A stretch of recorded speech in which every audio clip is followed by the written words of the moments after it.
Hi guys, welcome back to my channel. Today I'm going to tell you about my hospital experience and all the things that went wrong.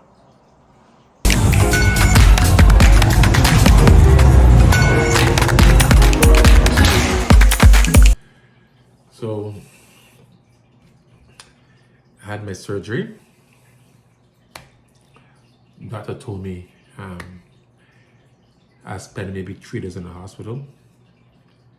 And he told me it's going to be very, very painful. So, I was looking for those things. I had the surgery October the 11th, around 7 o'clock in the morning. It took about, I think, 2.5 hours with the surgery. So, surgery finished. I went up to my, I was assigned a room. I went upstairs. I was greeted by the nurse. He checked my vitals. He, introduced himself to me, make me feel comfortable. Everything was going good. This was about maybe 12 o'clock, 1 o'clock that same day.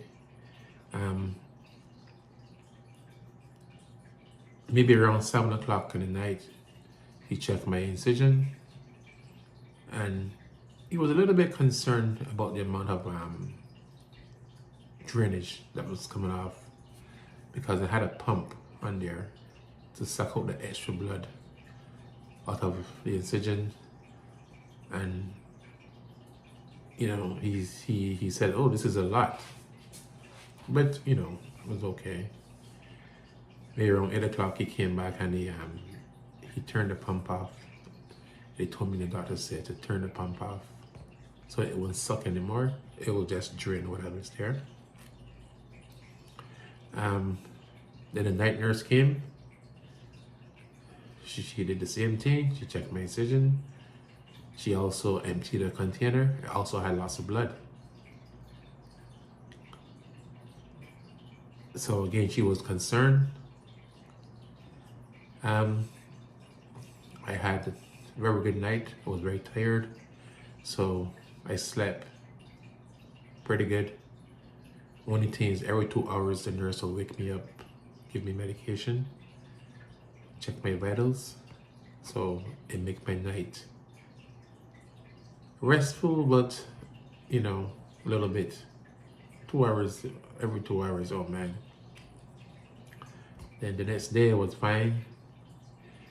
Physio came. They took me for a walk. I had a walk the second day. It was painful, but they helped me on a walker. So I did my walk 1 lap on the nurse's station. It was good. The day went pretty good. Just the back pain, the leg pain. 5 o'clock came and I wanted to use the washroom, so the nurse took me to the bathroom, and nothing. Maybe 10 minutes, nothing. So while I was in the bathroom on the toilet, my head started to spin a little bit. I was a little bit dizzy and my eyes were blurry, and I felt warm. So I called a nurse. He came, so he helped me back to the bed, and I sat on the bed. Instantly, my entire body started to shake. My hands, my lips, my head started to hurt. My back started to hurt. My feet started to hurt. My stomach started to hurt. Oh man. It felt like a tornado picked me up off the ground. It was tossing me around. The nurse kept asking me, "Sir, are you okay? Sir, are you okay?" I couldn't speak.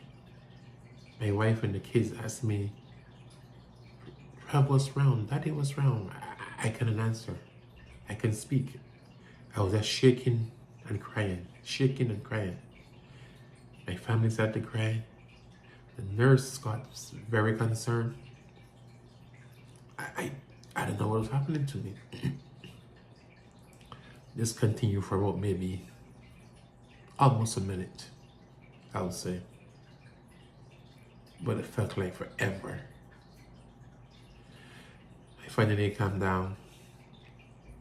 The nurse checked my vitals. I was okay. I think my pressure was high. Then I wanted to pee, but I couldn't pee.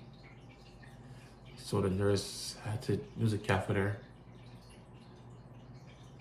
to help get the pee out of my bladder. Oh man. A couple hours, catheter again. Oh man, catheter really hurt, guys. The nurse, he apologized to me so many times. Then I felt better. I was fine. I had my dinner. And I tried to get some sleep at night. Around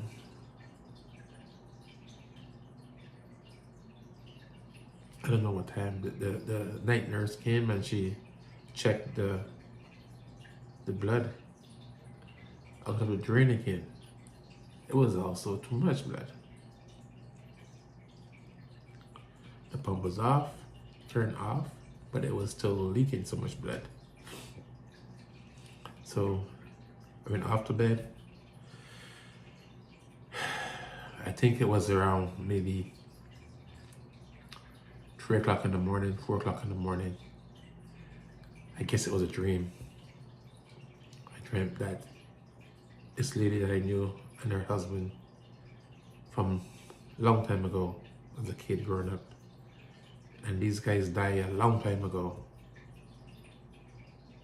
But in this dream, I saw them coming in this minivan.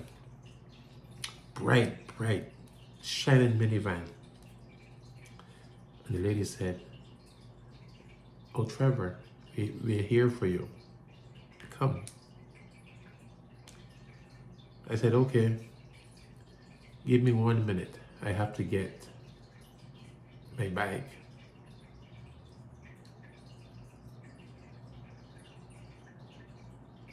Same time I jumped out of my sleep. One big panic.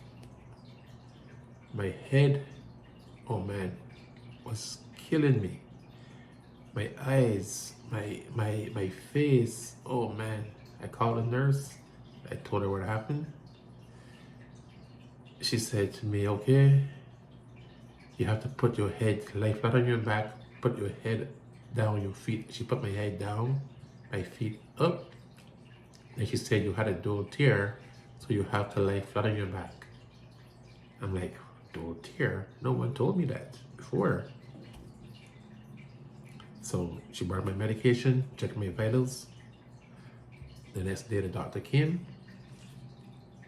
So then he explained to me that during the surgery, I had something that called a dual tear. The dual is that your spinal fluid run from your neck all the way down to your tailbone. So when they were cutting my spine by accident, they punctured the sac. So my spinal fluids begin to leak out. But it's okay, he said. We patch it, we fix it back. It's okay. The pump that's on there was sucking, because it's stitched back together, whatever, glued back together, so it can still leak a little bit. Having a pump in there, the pump is going to pull more. So for a few hours, 8 hours or more, I was leaking spinal fluid. That extra stuff that was in the pump was my spinal fluid that was leaking out. He said, "I'm going to put you on bed rest for 24 hours. So I went on bed rest for 24 hours. And she said, drink lots of coffee, it will help. Okay. I did that. Fine. The morning the nurse came, that same morning. So I had to raise my legs every day to make sure my legs are moving. That day, my left leg didn't want to move. It barely moved off the bed. I was so concerned. My family was so concerned. The nurse is okay. Don't worry about it. And the next night, the day went pretty good. I wanted to use the bathroom, still nothing. So they give me like this all day, all day, all day, all day, all day. Nothing. My stomach hurt me all night. Next night, my stomach's blown up so big. My stomach, my belly was so big, I thought I was going to burst. The next morning, I had an x-ray. The x-ray showed that I was backed up. I had lots of gas and lots of stool in my colon that was stuck. So if the Lacidus doesn't work, they have to give me a surgery again, or they have to put one tube down my throat all the way down to get this poop out. Oh man, that was that crazy. So again, Lacidus, everything they did. Then they gave me the enema, I think that's what it named, my butt. So the guy told me hold it as long as possible, squeeze my butt cheek together and don't let it out. Don't release until maybe 2 minutes. And then he brought me 2 vials of prune juice, 1 prune juice. They give me Lacidus like crazy.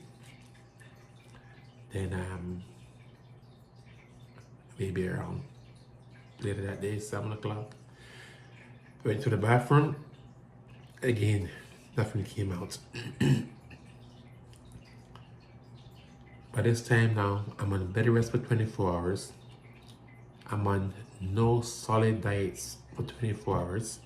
I'm starving hungry. I cannot eat nothing, just drink clear stuff, water, ginger ale. Oh man. I'm in the bathroom weak, trying to do nothing. The nurse came, get me off of the toilet. On the way back to the bed, oh man, I just started to poop myself all over the floor. The whole entire hospital room was covered. She sat me down on the chair, clean me up, stuff like that. Clean up the floor. By the time I get off the chair again, second time, oh man, I felt so embarrassed. I'm a big man, just spoon myself like that. So again, she told me not to worry. You're sick. Don't be embarrassed. It's okay. My family's there like, oh man. Then she put an adult diaper on me. And again, lasted us all night. So they changed me a couple times. I went in the pamper. They didn't want to get me out of bed anymore. The next day I had, this was I think another x-ray. Day 4, another x-ray. The x-ray showed that I was still backed up a little bit. I'm thinking, how can I be backed up? When I went to the bathroom, like that. You see, yeah.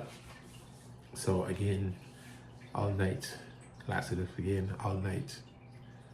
Increase it again. The next day, day 5, I went to the bathroom.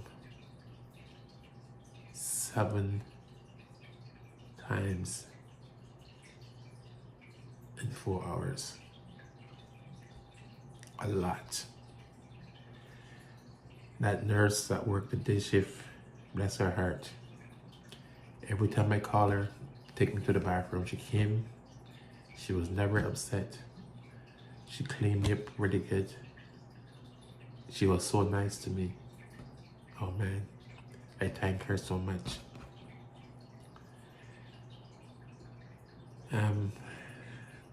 I had dinner. No, I had lunch that day. For the first time in 24 hours, I had my lunch. That was good, solid. Then I had my dinner. That was good. Then the morning of day 6, the nurse came. She said, "I think you're gonna get discharged today because you're doing a lot better." The physio people came. They took me for a walk. I was so happy that I can walk properly. Nice long walk that I even cried because I was so excited. I was so happy to walk. They took me to the gym. They teach me how to get into the bathtub, how to climb the stairs, how to get in and out of a vehicle, how to use the walker. This is my new life. So I wasn't allowed to bend, twist, turn, or reach for the next 8 weeks. She said when you go home, you cannot do nothing but rest. You have to walk every day for an hour. However, just keep walking around in circles all day. 10 minutes here and there every day. So I was discharged on the 6th day. Remember, I was only supposed to spend 3 days in the hospital, but because of the complications, I had to spend 6 days. And the nurses took very, very good care of me. 6 days. For the 6 days, my family, my wife, my daughters, they spend 24 hours a day with me. They take turns. They slept there at night. They comfort me. Whatever I needed, they were there for me. May God bless them. May God bless those nurses. I have to give a big shout out to Trillium Hospital, Mississauga. You know, some people say they go to the hospital. It's a very bad experience. The nurses, not good. The food is cold. Nothing like that. My experience in Trillium Hospital was painful, but the nurses make me feel very comfortable. Every single person that entered my room, the pain management team, the physio people, the general doctors, everyone make me feel very comfortable. Thank you, Trillium Hospital. Thank you to my family. Thank you, Jesus, for allowing all this to happen. And I'm here to tell the story. It was an experience that I will never, ever forget. The most painful time in my life. If God help, I'll spend some time recovering and getting myself back together. Thank you for watching.